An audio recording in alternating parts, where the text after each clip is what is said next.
In this video, I'm going to show you how to make a wiring harness for an RCExplorer tricopter. This is an RCExplorer tricopter frame that I built. I took the original template that you can download off the RCExplorer.se website, and I increased it by 186% for this one. But here's just the bottom plate. When you take the plate off, you'll have the three arms coming in here together. Now what you want to do is you want to do a better job than me, first of all.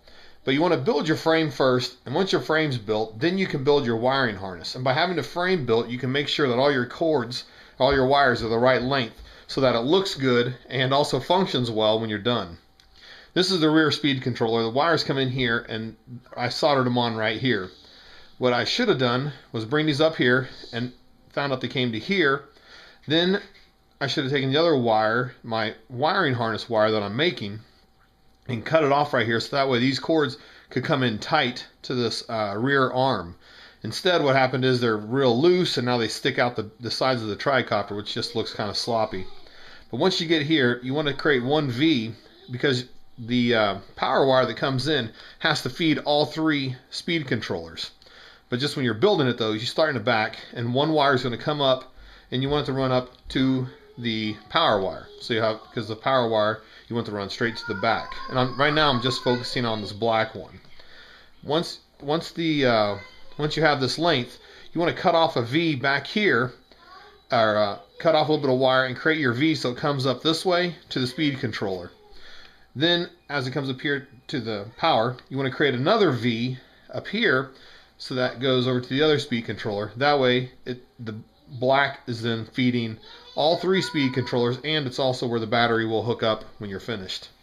Then you want to do the same thing again with the positive side. You want to make sure that you get it tight, create a V, send it up here to this one, and have it come up to the power, V it off again here, and come over this way.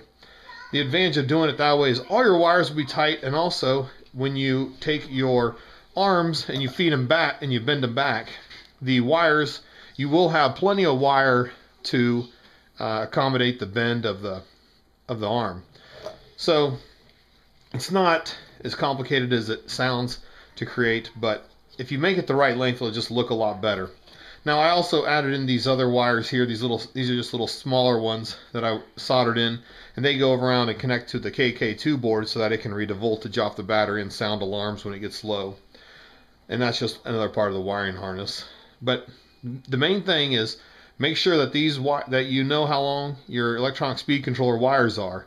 Then you want to make a V come off to the first speed controller here, and another V come off here going to the other speed controller. And then the opposite will be true for the positive side. So if you have any questions about this, let me know in the comments and I'll try to help you with any questions. If you like the video, go ahead and hit like, and it'll help other people find it as well. And thanks for watching.